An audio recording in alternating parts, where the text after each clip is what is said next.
Sylvie, welcome. Thank you. I'm glad to be here. I am beyond delighted to have you on my podcast. You are a wife, a mother, a lawyer, and most recently, an author of the book Own It, which we're going to talk through in great detail. But before we do that, I wanted to start talking a little bit about yourself. One of the things that I've learned about you that I really appreciate is the fact that you're multidimensional, multifaceted, beyond your expertise in being a lawyer. You also have other interests and passions. You shared with me that you have a home in Italy that you guys are renovating with an olive oil farm, wine. I mean, that level of sort of creativity is so interesting to me because in my time with talking with entrepreneurs and others, I'm noticing this pattern that a lot of successful people are very much creative and they sort of go across, not just deep in a specific area, but they do go across. Do you find that maybe creativity is a big part of being successful? What's your perspective on that? I think I fully agree that creativity is a big part of it, but I would go one step further. I think balance is a big step up, Mm. is a big input into success. Like being we use the expression being well rounded. So Yes. not putting all your eggs in the same basket and finding this balance between your professional life, your professional success, and doing something you're passionate about that keeps you grounded, I think is a big part of the lives of successful people. Yeah. And one of the things that I've been hearing a lot about, as we're thinking about the future with, with AI and how quickly things are shifting across all professions is this need for people, especially young people, to tap into all the different levels of themselves to find the balance, to find the different outlets. So you do have options because realistically the future is just so unknown right now. So I love that you're sharing that part of yourself, through this book. You're giving us insight into yourself beyond just your profession. The other piece that I really appreciated that you're bringing forward in the book is your personal story of being adopted, and I wanted to touch on that a little bit because as you and I have talked about, so many of us spend a lot of time just sort of, diving into our childhood and how we grew up and how Mhm. that has shaped us in terms of who we are today. And I have to believe that now having this sort of question mark about who are you biological parents has also shaped you and who you are today. Talk to us a little bit more about that. So you're absolutely right. I'm a big believer that where we come from shapes us to a point, because there's also a big theme in the book about do not let where you come from define where you're going. So we have to be careful in Yes. how what I'm about to say is going to be interpreted, because that's a big part of the lesson in the book, to focus, look ahead, and not let where you come from define you. But it does, in the end. You have to be aware of it, developing this sense of awareness. I think having been adopted at 6 weeks old, not really knowing even in which country I was born for a while, where I found out that there's a possibility I was born in Ireland. I've done some research, never found anything. It resulted in deep insecurities in my life. I would say mostly personally. In my personal life, there is a quick jump to a feeling of rejection when things happen, whether it's with my children or in past relationships. But also professionally, like rather than being able to analyze logically why certain events are happening, I will have a tendency to automatically think that the problem is me, that I'm being rejected at that particular moment. And Yes. being conscious and aware of that insecurity has allowed me to actually use it as fuel. Mm. And I say, this is interesting actually, Magdalena, because I always thought that I had this survival instinct in me, this fire in the belly, that always wanting to be the first at everything so that I could control the unknown. Yeah. And that led to, there's a chapter in the book about stepping outside the comfort zone, and it's by design, because I think because of my adoption, the unknown has always been terrifying for me. Down Mhm. to prior to starting law school, the day before having to do the subway ride and go see where the building is, because the fact that I would not know what's happening tomorrow was a big problem. It caused a lot of anxiety. I think that stems from the adoption. And with that came the need to plan everything and to try to control everything, which seems completely counterintuitive for a litigator because there's nothing more unpredictable than a courtroom. But Yeah. so this is in a way me trying to say that doesn't mean that your goals are impossible, because I've managed to use this as fuel, and also in developing these lessons about planning to control as much as I could what I could control, because I didn't like this feeling of being uncomfortable with the unknown. I always thought it was because of that survival instincts, but my daughter is not adopted, and she's had everything I didn't have, and yet she has that fire in the belly. And Yeah. what does that tell me? It tells me that the lessons that I talked about in the book on how to go about these feeling of fear of the unknown, uncertainties, whether you're adopted or not, there is a way to control them and use them as fuel to succeed. So in my case, you're absolutely right. It stemmed from the adoption, and not the adoption itself, because I had a happy childhood with my adopted parents, but this unknown. Yeah. There's no, I can't plant my pillars anywhere. Like, I don't exactly know where I'm coming from. In my case, it had an impact for sure.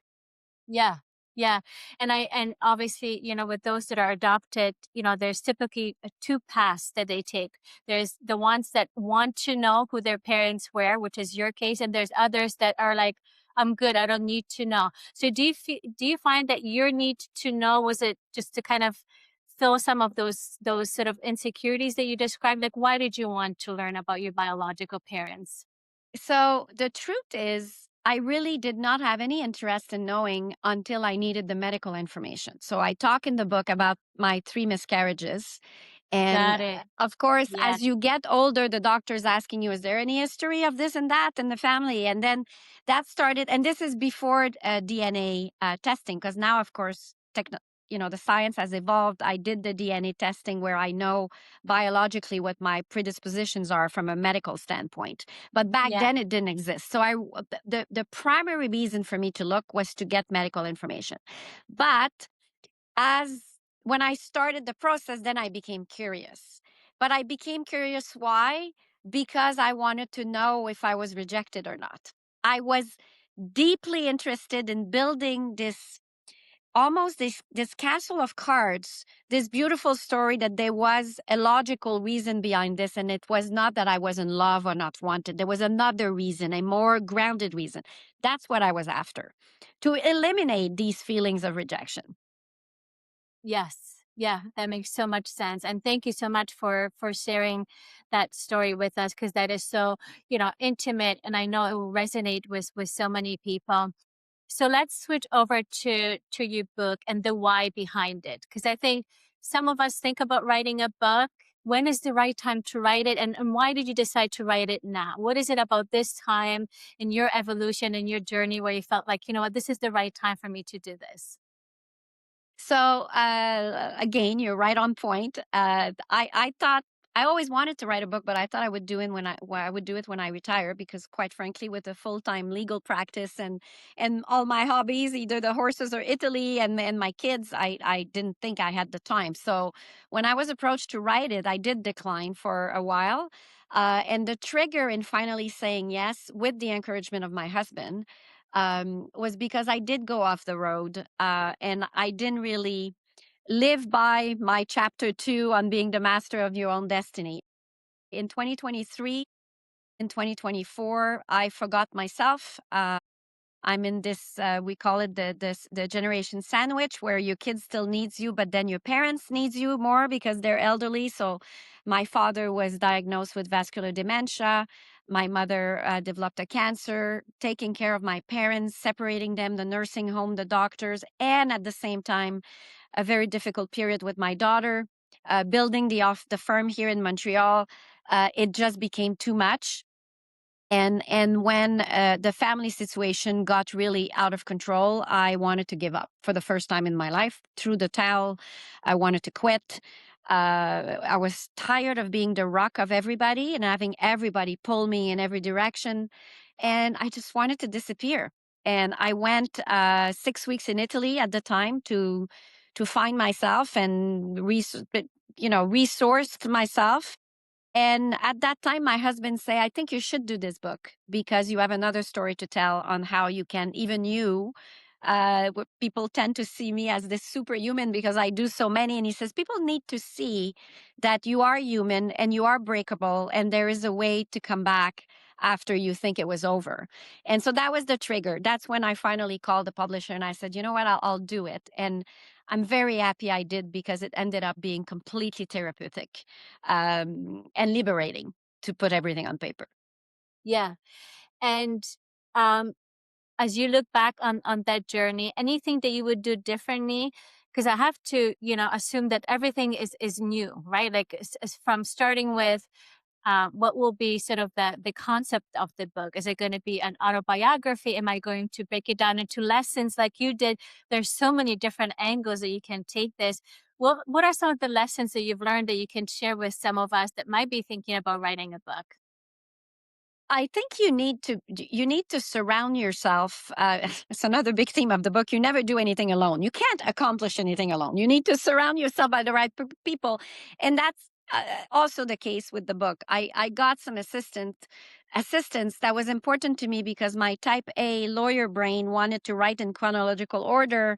I wanted to write it like a biography, but it didn't work with the life lesson. This is meant to be a self-help book, so I had to switch my brain to talking about periods of my life that were in my 30s and that went in chapter 1, when in my mind chapter 1 should be my birth. So this was Yeah, very difficult, and without the assistance of the people that were around me to really help me build which episode of my life worked with illustrate best a particular lesson, it would have been very difficult. So my advice, I would not do anything differently. I think everything happened the way it should happen for this particular type of book. I would love to write my biography now so I can get it out of my system to write in chronological order from beginning to end, because there's many stories I had to cut out because it didn't fit the 8 lessons in the book. And I had to warn people around me, that particular episode in my life, which is incredible, is not in the book because it was not really, it didn't attach to a life lesson.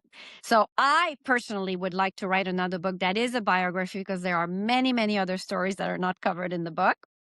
But yeah. for the book that I did, no, I don't have any regret, and I would not do it differently because I think the end product really is what it was meant to be. It was meant to be a self-help book. My goal was to help other women, and young women, and I'm quite happy because I'm receiving messages from men, from, even though the audience was intended to be professional women between, mid-career.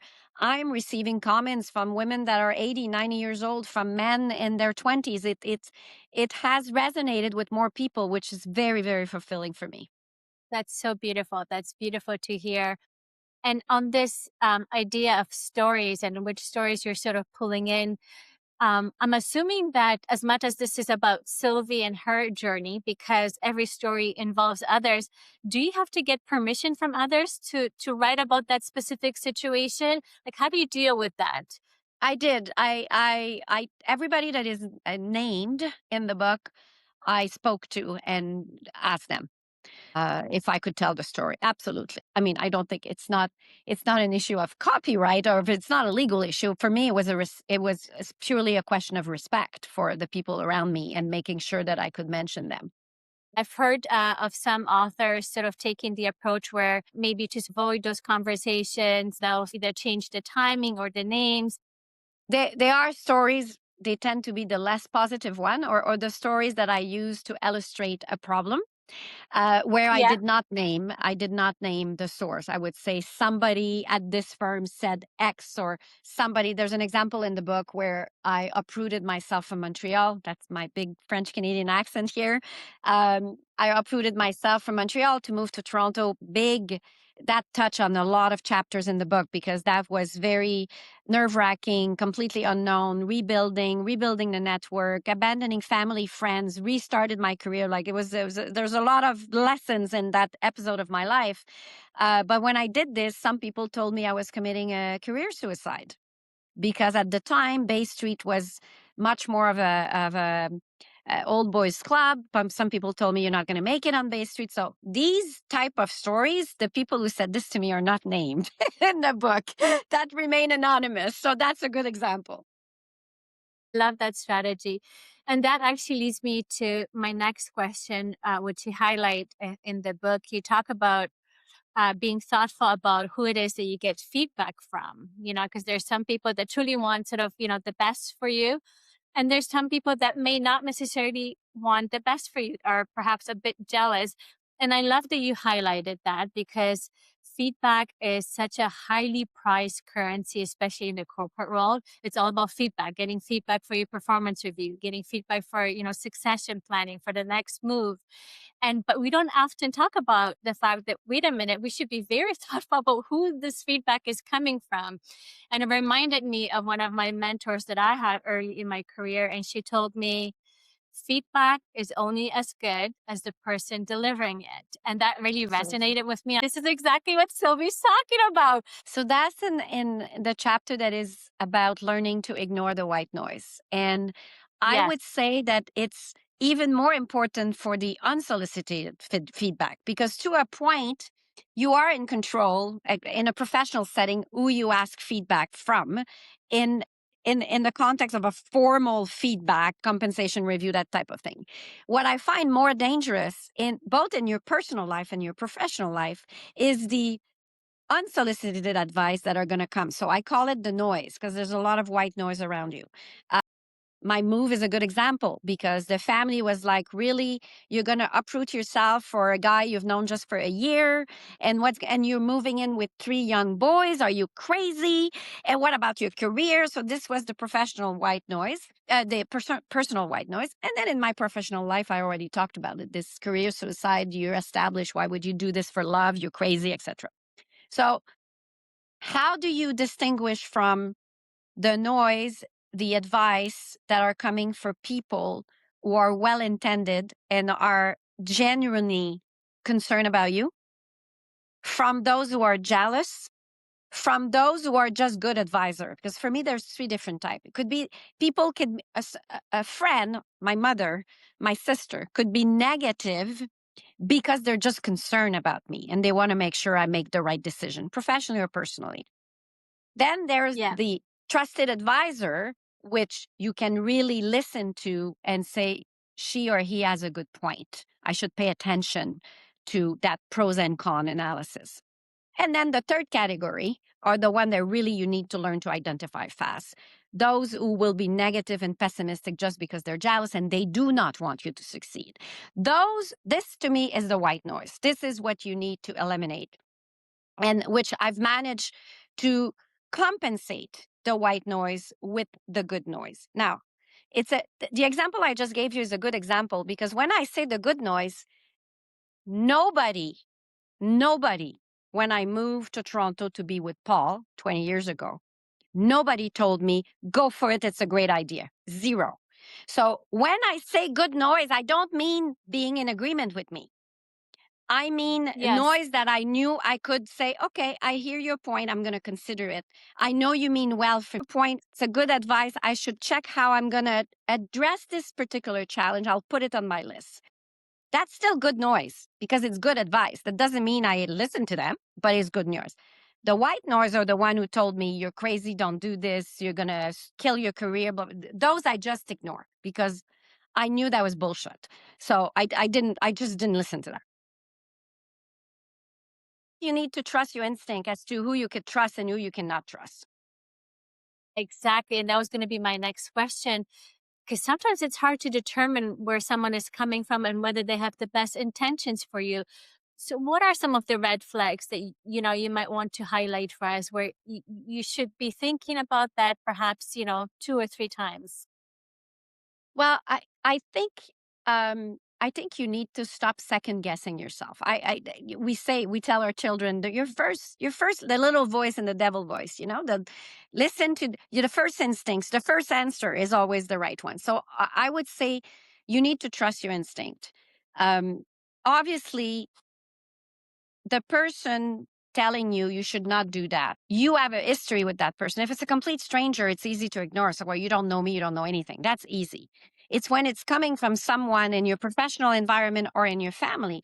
But it's never the first time that such a person directs you or sends you in the wrong direction. It doesn't just fall from the sky. So you need to remember, what did that person ever did for me? Was that person an important champion or mentor in my life, or has this person always been in competition with me? When did that person ever told me something positive? So that's how you analyze if it's good noise or white noise. Most of the time, it will be obvious if you stop and think rather than just taking all the feedback and not being able to distinguish. If you stop and think, I'm a big believer in writing things down. So I do the same for my planning.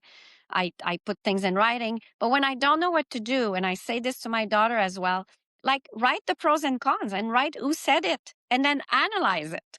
I'm type A, so of course I'm going to analyze it in writing, and I'm going to say, okay, nah, this is not the first time this person sends me the wrong way. And I think there's ulterior motives here, and it has nothing to do with what's good for me. And then I just put an X on it and I eliminate it from my analytical scheme for making a decision. It should be, I mean, I know it sounds easier than it is, but for me, once I put it in writing, it becomes very clear. I like that suggestion of just trusting your gut feeling, because I think deep inside you do know. If you just kind of reflect on it, like you said, the history, where, who is this person? What is the history with them? How have they directed you in the past? If you listen to that, you should be able to make sense of it. I did hear you say in a couple of interviews, you mentioned this sort of casually, this idea that, perhaps you're too loud or too colorful. And I don't know if that's feedback that you have received.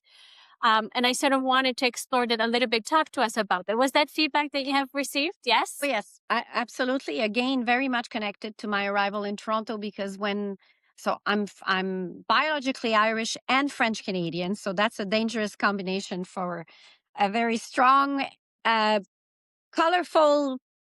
I'm not quiet personality. So when I arrived in Toronto, I had a career coach because I had to rebuild my network. Like, nobody knew me on the market. The judges did not know me. My peers, members of the bar, etc. And so there was this career coach, and she was doing these 180 interviews with colleagues at the firm and people on the market.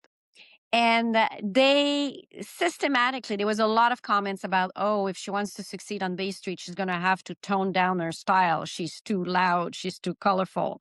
Or, she's really going to have to adapt to our way because, down to the way I thought I was in court, because in the Quebec setting for courtroom is very different. I've grown up having more room. There's no podium, so I've had more rooms to move and gesture. And when I argue in court, and the setup in Toronto in particular was more in front of the podium.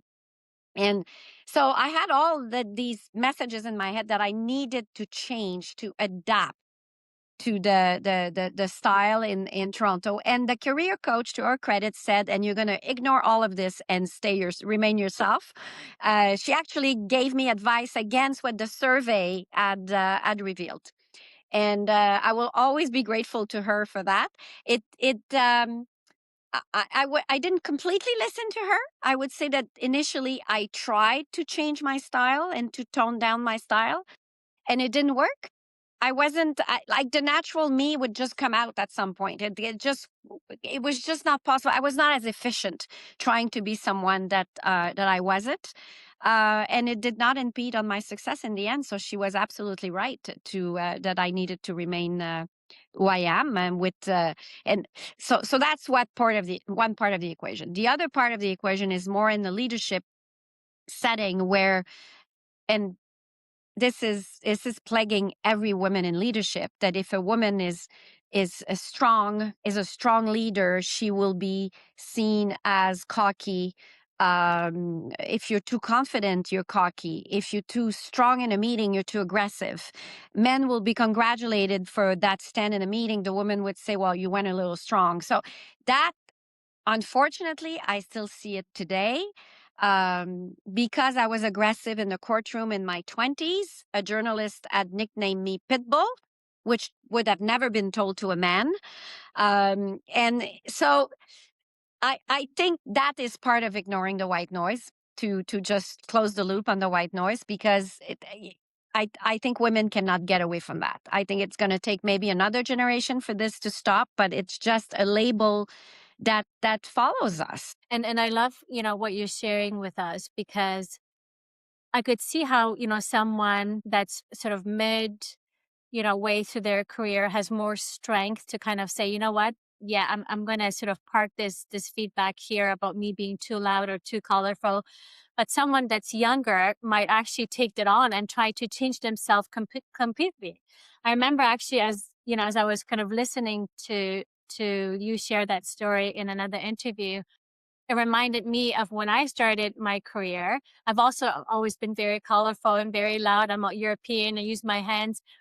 And, as soon as I started my career, I started in the corporate boardroom with executives, intern with all these executives.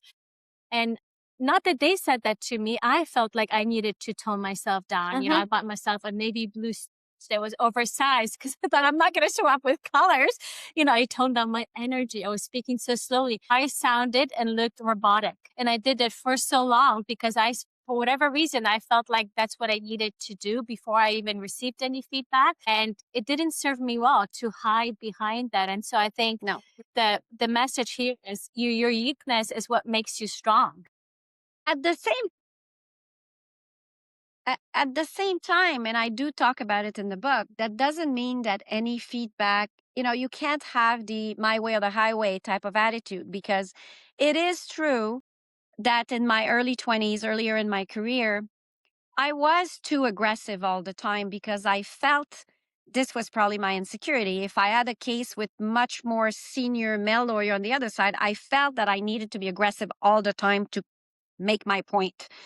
And I've learned over time to, it's very efficient also to, the expression kill them with tender, because sometimes you could be the understated and you hit, you know, you come with the blow at the right time rather than being aggressive all the time is not efficient either.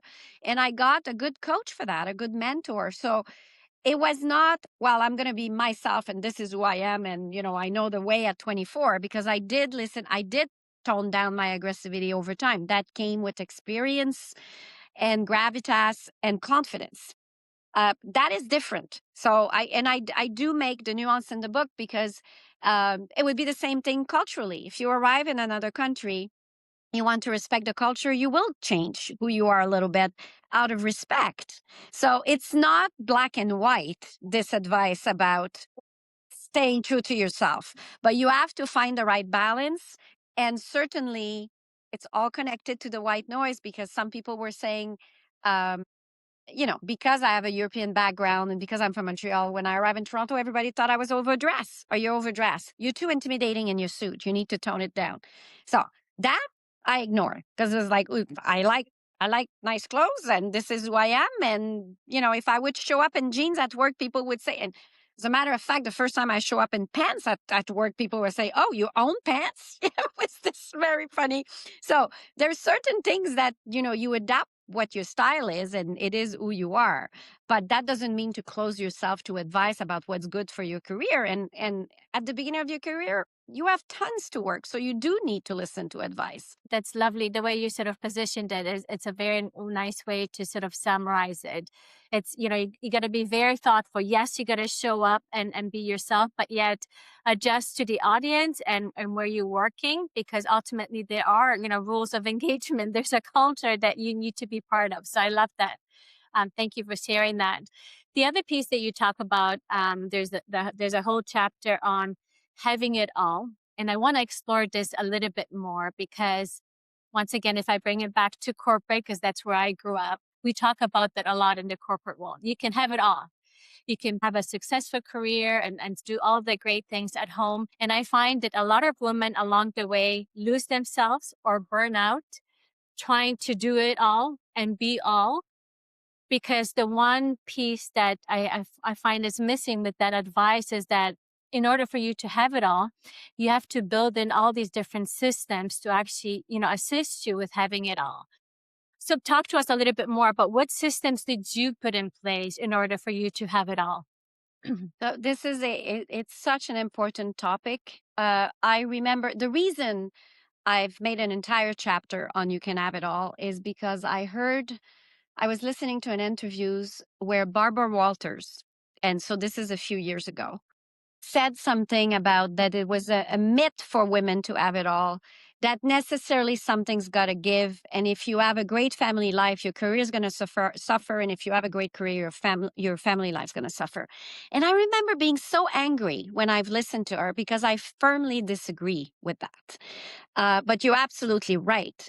You can't have it all alone. You need a support system, both in your personal life and your professional life. And again, in my case, what worked was to plan, to actually write down like what's success for me? What is a successful family life and what is a success professional life? I've I've made the plan. I knew what I wanted. That's why I persevered in trying to have my daughter, because at 3 miscarriages, I could, maybe some say I should have given up because that pregnancy was quite risky for me. But I wanted, because of the adoption, I wanted a child of my own. So during this whole process, I was pretty much pregnant for 4 years in a row, constantly. I had the office on board. I had a couch delivered in my office so I could take nap. I was close to the hospital. The people working, I wasn't a partner at the time. The people working around me knew I needed to go to the hospital regularly.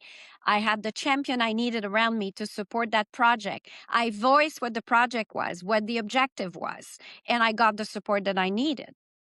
Home, my husband is he deserved the gold medal of championship of being the champion for women, because with him, I travel more.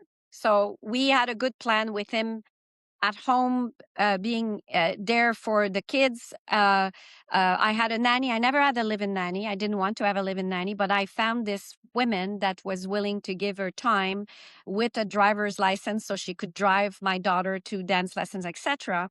But I also did not want to miss out. So I've planned my life. My daughter was a competitive dancer. I planned my life around the fact that several times a month when she had competition, I had to be with her.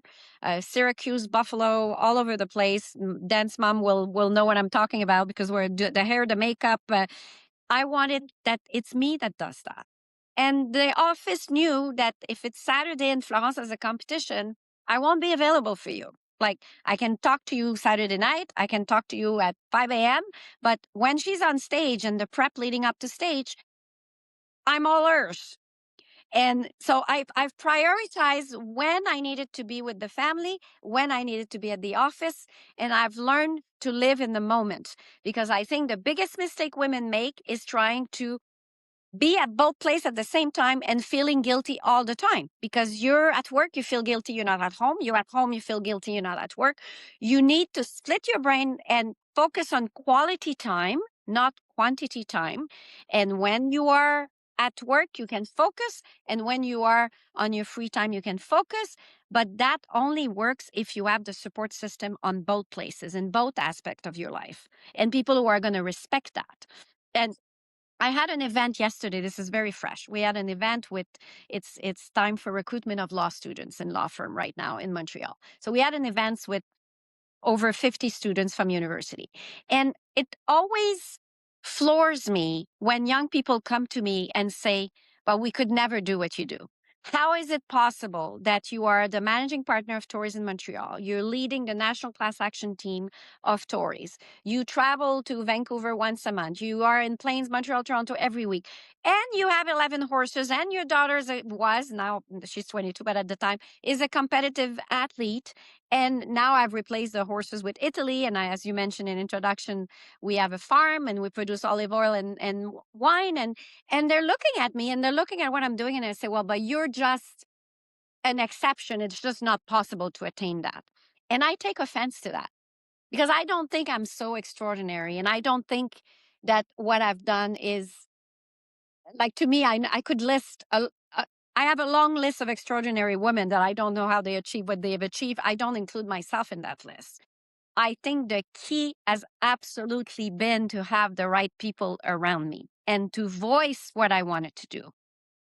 It's simple. Really, it is simple. And so I want to touch on those two things. You mentioned planning and you mentioned champions. So let's start with the planning. I think a lot of tasks do the planning at work comes with the business planning, but I don't know how, how families actually plan. And I've met some executives that I work with where they actually have a business plan for their family. They're like a mission statement, the next 12 months, the one-on-one touch base between the husband and their wife, checking in. How are we progressing on their goals? Is that the type of planning you would encourage also at home? Yes, with this nuance. If you do it just like this, the woman in you will be forgotten because it will be the family and work. And you, the woman in there, what's good for you, what keeps you as a woman grounded, what makes you happy, what's good for your soul will fall through the cracks. And that is the mistake I made in 2024.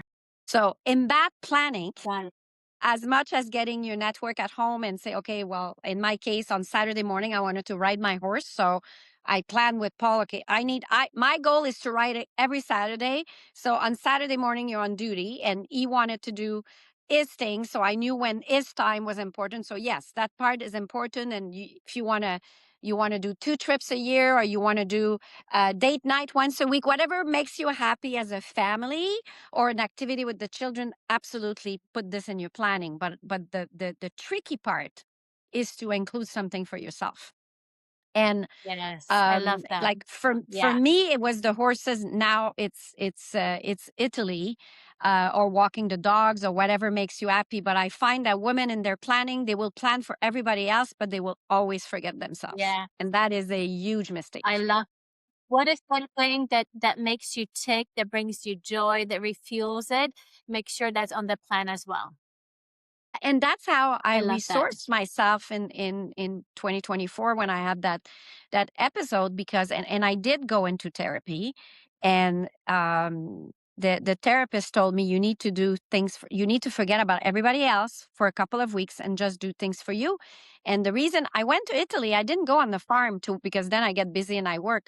I just went to Florence and I did museum. I've done the Uffizi, I've done museum before. And I just surrounded myself by beauty, period. I, I just did museum. I parked myself in front of a painting, and that's what I did. And the mistake that I've made is I had to condense this after I fell off the track.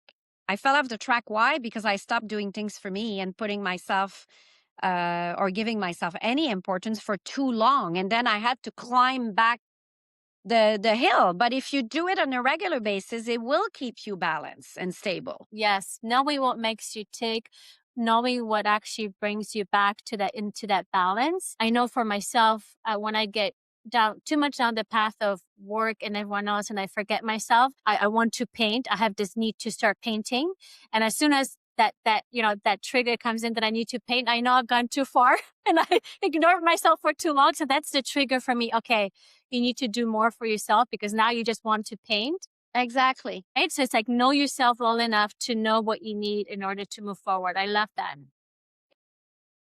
It takes work, eh? It takes work. It takes work because, especially if you have a family and young children at home in your career, what's the sentence that's going to come every week? I don't have time. I don't have time. I don't have time, and it's always going to go last. So, in order to deprogram this, I had to put it in my calendar. I have it as an appointment with myself, and I it love can't that. be Yeah, moved unless there's an emergency. love that. Non-negotiable me time. Can move it, can reschedule it. Love this. I love that strategy. Thank you. Now, you also mentioned champions. So let's talk a little bit more about champions. You talk about champions in your personal life and in your professional life. So how do you build that circle of champions for yourself? What are some of the strategies? So some of them I could see happening naturally, but what if you want to seek out champions? What's the way we can do that? What would you recommend? So in your personal life and professional life is a little bit different. In your professional life, if it's not if it's not somebody offering it to you. I was lucky. As a young lawyer, I had a man who just championed me naturally, and man champion in your professional life is a powerful ally. So don't when you do your pool of possible champion, don't restrict yourself to the people of the same gender, because I find the opposite sex often speaks louder when they have to advocate for you behind closed doors. So I was lucky early on. I had someone who took me under his wing, introduced me to people, was working the room with me when I didn't know how to work a room, to introduce me to people, would put me as co-author on article, etc. Uh, or what I say to people when I'm not the one offering to be their champion, you need to identify in your professional life who you consider a role model, who you consider someone you would like to emulate, someone you say, in 10, 15 years, that's the life I would like professionally. And you just take your courage and you go see that person and you ask that person to be your champion. People are afraid and intimidated. And the first thing that comes to mind is, oh, that woman or that man is way too busy. There's no way they're going to have time for me. I have news for your audience. It's usually the busiest person and the most successful person that's going to be thrilled to champion you, because most successful people got to where they are with champion, and they are more than willing to paying it forward. So do not assume that that busy person is not going to want to champion you. The second advice is, do not go with could you be my champion question.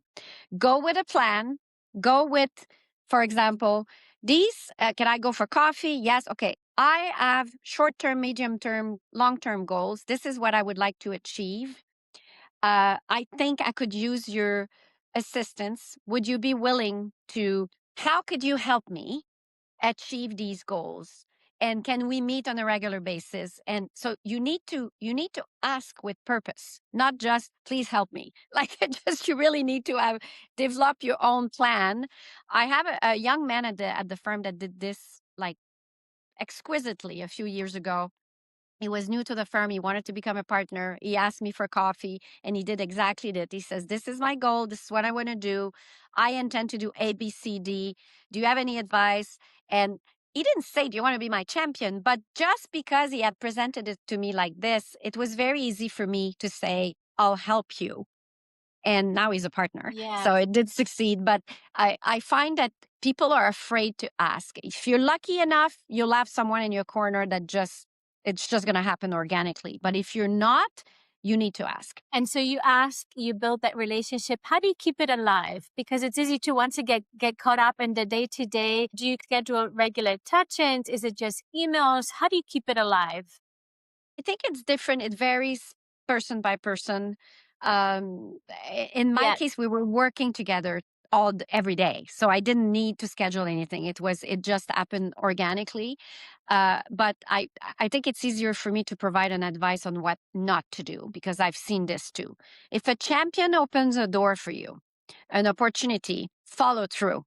Because if that champion say, I got you a meeting with so and you just don't show up, or you don't follow up, or you don't call that person, that champion is going to give up on you very quickly. Yes. And if you Yes. cannot go, or you don't want the opportunity, there is a way to do this and say, actually, I've changed my mind, da, da, da. Then you thank them and you explain, but you don't just not follow through.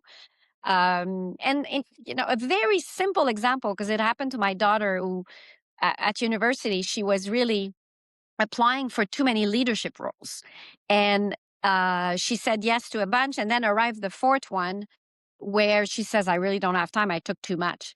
And she was just going to tell them no. And I said, no, you're not just going to tell them no, because they told you there's a waiting list and they're thrilled to have you, and you had to apply, and they took the time to consider your application. So you are going to explain why, and you are going to say, does it cause an inconvenience for you if I focus on the other leadership role this year? If it causes an inconvenience, I will stay on because I committed to it and I'm going to do it. But if it doesn't, this is my situation. What do you think? And they wrote back to her and they said, thank you so much. We have a waiting list. We'll go to the next one, but if you change your mind, blah, blah, blah. And I said to her, and that is the way how you don't burn bridges. Because if a champion opens a door for you, do not burn that bridge. Yes, I love that. Thank you. That's such a beautiful way of putting it. Really appreciate that. Now, the other piece that I wanted to touch on with you that I've noticed about you and sort of your story is the strength that you have in self awareness. It seems, you give a couple of examples where, for instance, you know, you know that you're someone that's very sort of human and emotion led, and therefore you decided to go to corporate law versus family law. You talk about the example that you had with your previous partner, whereas as much as things were great, you wanted to have kids, he didn't. It's that level of sort of self-awareness that I think some of us are missing. Have you always had it, or did you kind of develop it? Because it feels like you've had it for some time. Even when you left home at 16, it's like you're making assessments of your life at such a young age, at such critical moments, and it's comfortable to stay in specific areas, but yet you take something different because it's aligned more with your future. Right. I think so. The answer is I think I've always had it, and that I do credit the adoption path for it because I think it is connected to that desire to control. And with that desire to control came um, a very deep self awareness of what I wanted and where I wanted to go. Personally, having a family, professionally, I've been wanting to be a lawyer since I was 12. And I think that deep self awareness is directly connected from the fact that I didn't have that anchor starting my life. So in my case, I think it's just ingrained in me. Each person will have a different reason. If self awareness doesn't come naturally, then you need to be aware that there's a.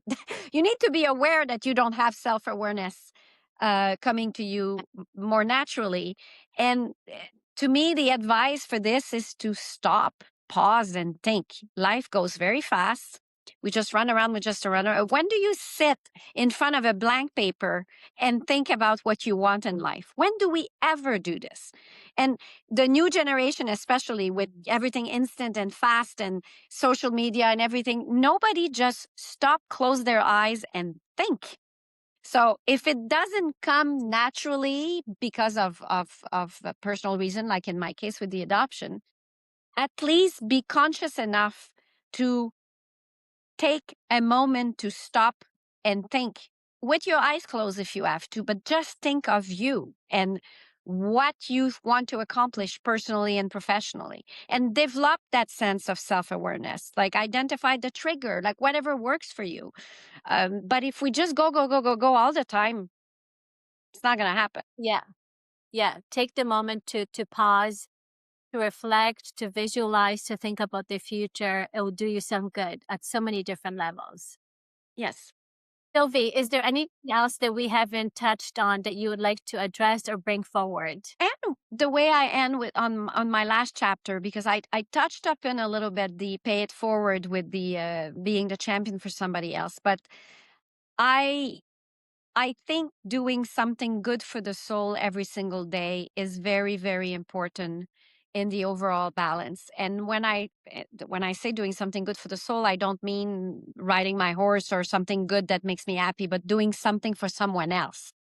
Whether it's charity work, whether it's just buying flowers to somebody, whether it's giving your time to an organization, it doesn't matter. This selfless act, um, and I say on a daily basis that one. It's remarkable how it improves your life from a happiness standpoint. It's incredible. We all say, even as young people, we say, "Oh, it feels good to give a gift, mommy. Like I like giving. I like seeing the smile on the other person's face." We know this as a child, and we stop doing it as an adult, or we do it in a structural, formal way, like doing pro bono work as a lawyer, or going during the holiday time to a soup kitchen or to a homeless person, and we do it, and we do it once a year, twice a year, and we feel like we've given back to the community. Over and above the importance of giving back to the community, I find that from a pure human happiness perspective, to do one single thing every day that makes somebody else happy, that doesn't give you anything, completely selfless act, is a big contributor of daily happiness. And I talk about this at the end of the book because I think it's a wheel that turns. It's the champion of the paying it forward as a human being, as opposed to just in specific professional act. And I think it's very important. And certainly I'm trying to do it. I'm not perfect. There's certainly plenty of days where I didn't have a chance to do it. But when I do, I feel it immediately. It's an immediate reward. And I don't, there's any comparable in your life on a daily, but of course, the love of our kids, giving a hug to your kids, like there's a lot of things that gives you immediate reward, but at a higher level, I think it's very powerful. I completely agree with you 100%. It doesn't have to be to anything extravagant, something as helping out, your neighbor or a homeless person on the street. Thank you so much, Sylvie. You're such a pleasure. It's been such a great experience talking to you, learning from you. Thank you for writing the book and giving us so many things to think about and to learn from you. Really, really appreciate you. My pleasure. I had a great time. Thank you very much for the opportunity. Thank you.